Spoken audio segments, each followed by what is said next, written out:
What's up guys, my name is Ace, and now that Black Ops Cold War is free on PlayStation Plus, I have been going back and playing it a little bit here and there, and one big thing that stood out to me was map voting. And that sort of spurred the idea for this topic. Today I wanted to talk about the pros and cons of different map voting systems in Call of Duty, as well as which map voting system I think is best. Now, when it comes to map voting, it's something we haven't really been used to in recent years of Call of Duty, although before Modern Warfare 2019, I believe every single Call of Duty game had some form of map voting, at least since COD 4 when I really started playing COD multiplayer. And a big reason we likely haven't been seeing it is due to the fact that lobbies now disband on their own, so it seems kind of pointless if you're not having that lobby between games. But then again, Cold War has shown us that this is still possible. They still can have a map voting system, even with disbanding lobbies. And honestly, I think it would be great to see map voting return. I'm not going to hold my breath for that. It's probably not coming back for Modern Warfare 3, since it's likely to be quite similar to Modern Warfare 2. Plus, even with Sledgehammer's most recent game, Vanguard, they didn't have map voting there either.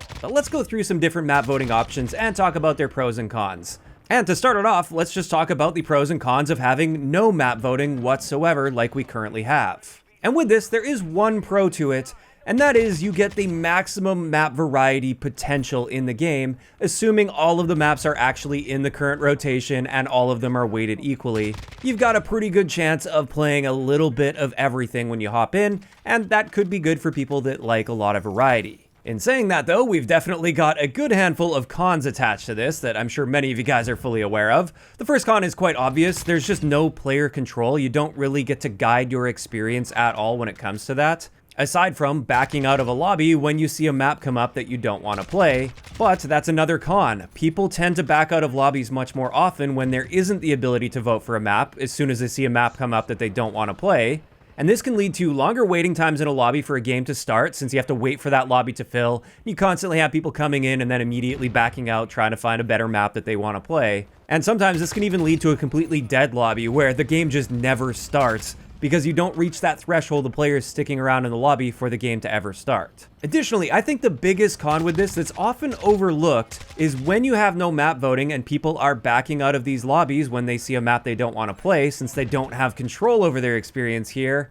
This increases the odds that when you search for a match, you're going to be infilling into a lobby with a less popular map. And this happens because the more players leave, the more spots open up and need to be filled by people that are currently matchmaking.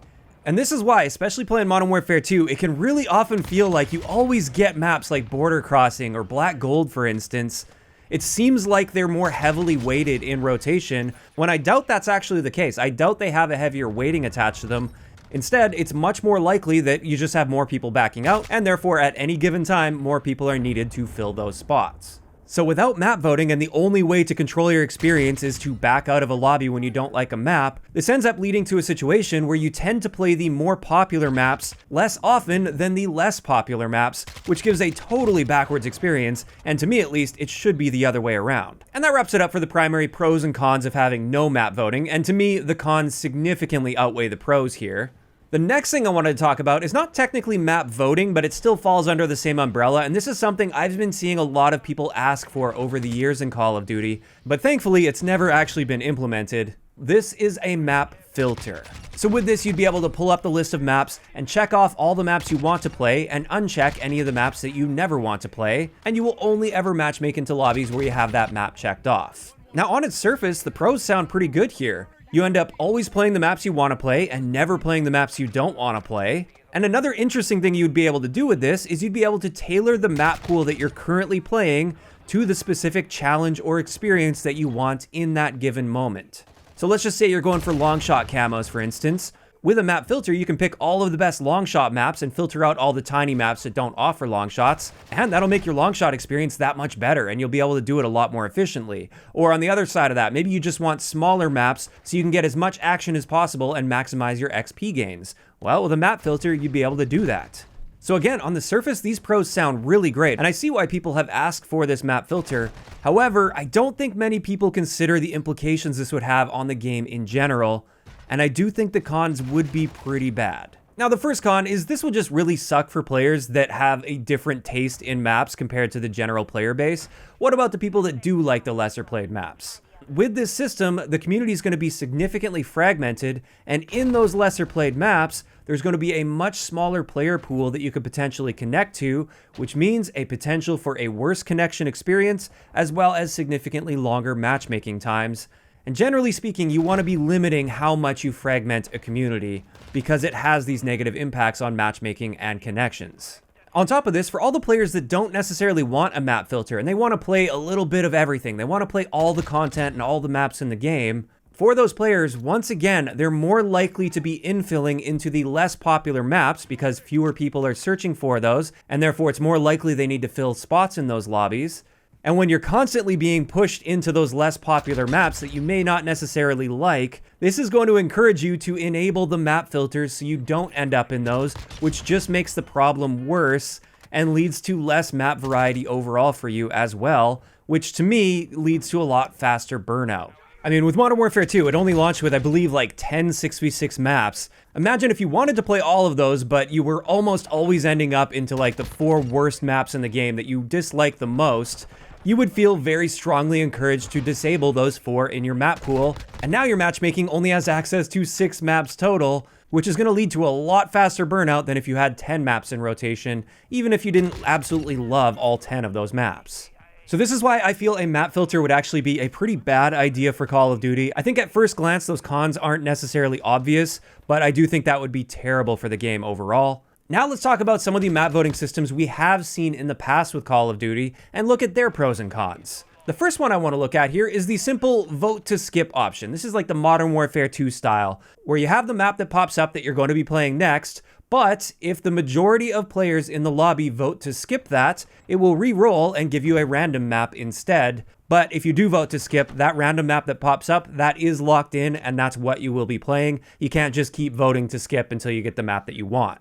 And personally, I think this is a pretty solid option for map voting because it still yields a lot of variety in your map rotation. It doesn't let everybody in the lobby always just pick the exact map that they want, and therefore the more popular maps are always going to be played. It just gives you the option to potentially skip one if you really aren't in the mood for playing that map right now. Like if we saw this in Modern Warfare 2, for instance, and Black Gold popped up, it's very likely that would end up getting vetoed and people would vote to skip it, and you would just re-roll the dice and end up with something different, which may or may not be like the most popular map in the game. So it does give you a bit of control to guide your experience, but not so much control that you never see any variety either. And another big pro with this is on average, you're less likely to play the less popular maps in the game, because when there is that consensus that people don't want to play it, which will tend to happen with the less popular maps, you don't have to play that map. And the best part about this compared to the previous systems I've talked about is this happens organically without splitting up the player base and without significantly increasing that chance of players infilling into the bad map lobbies. Because with those otherwise bad map lobbies, instead of players leaving, they convert that into a different map for that lobby, so you don't have people backing out,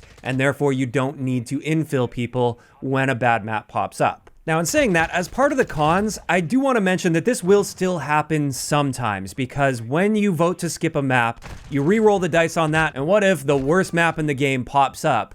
Well, now that map is locked in, and you will still potentially run into that experience where then people back out of the lobby because they really don't want to play that, and they've already used up their vote to skip. So as part of the cons, this would still happen to some degree. It wouldn't eliminate this issue of having to infill players into these quote-unquote bad map lobbies more often, but at least it would significantly cut down on it. Additionally, as a potential con to this system, like I said, you don't have too much control over your experience. And for some people, that's a con as well. They want more control than what this gives you.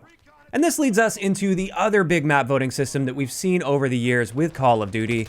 And this is where you vote for one of 2 maps, and then on top of that, potentially in some games, you would also have the option to vote for a random map that would just roll the dice, and you don't know what that map's going to be. And with this, the pros are kind of obvious. You have a bit more variety in your choices compared to the vote to skip option, because you can actually see what you're voting for rather than just voting to skip and then you never know what you're going to get. So there's a smaller chance that you're going to get stuck with a quote-unquote bad random map with this style of system compared to voting to skip. But on top of that, we get a lot of the same pros of the vote to skip option, where on an organic level, you're going to have a higher chance of playing the more popular maps that people tend to want to play, and a lower chance of playing the less popular maps. But with this system, there is a minimal chance of running into those dead lobbies or constantly having to infill players into lobbies with a bad map, because those lobbies won't be existing nearly as often, because people simply won't be voting for those choices as often as the more popular maps. Now, this does come with a big con, though, for the players that like a lot of variety, or maybe for those players that just have a completely different preference to the majority,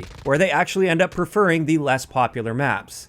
And the reason behind this is with this style of a system, it's very unlikely that a less popular map will ever win out in votes compared to the more popular map. And so for an example, with Modern Warfare 2 with this system, it's very unlikely you'd ever get to play Black Gold again because the majority seems to really dislike playing that map. And almost every single time it comes up to be voted for, it would lose that vote. No matter what map it's going against, it's very likely to lose that vote. And that is a turnoff for some people. That's actually been a complaint with this style of voting system that I have seen from some players. They want a little bit more variety in their play session. And with this system, you often find yourself playing the same like 2 to 4 really popular maps all the time. And you don't really get that level of variety that you may be looking for in your experience.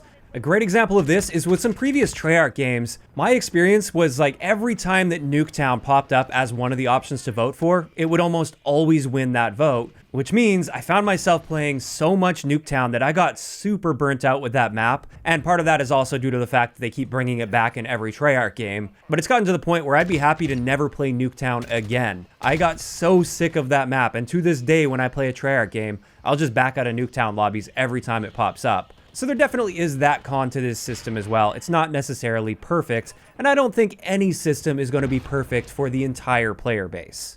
But overall, in conclusion to this, I would say the best map voting system for maximum variety while also organically ensuring players are not playing the less popular maps as much as the more popular maps. I would actually say the vote to skip style is the best. Having said that though, for the players that aren't so much concerned with variety, but they're much more concerned with just playing the top maps as much as possible, this is where the vote for one of two maps system, I think, is superior. And it really just comes down to preference between those two at the end of the day. But I do think both of those systems are far superior to having either no map voting at all, or potentially having a map filter option. Now, of course, these are just my thoughts and opinions on this, and I'd love to hear what you guys think in those comments down below. Out of all these map voting options, which one is your favorite? Or do you have a different style of map voting that you'd like to see? If you enjoyed the video, a like rating is always appreciated, and don't forget to subscribe for more if you haven't already. I'll talk to you guys next time.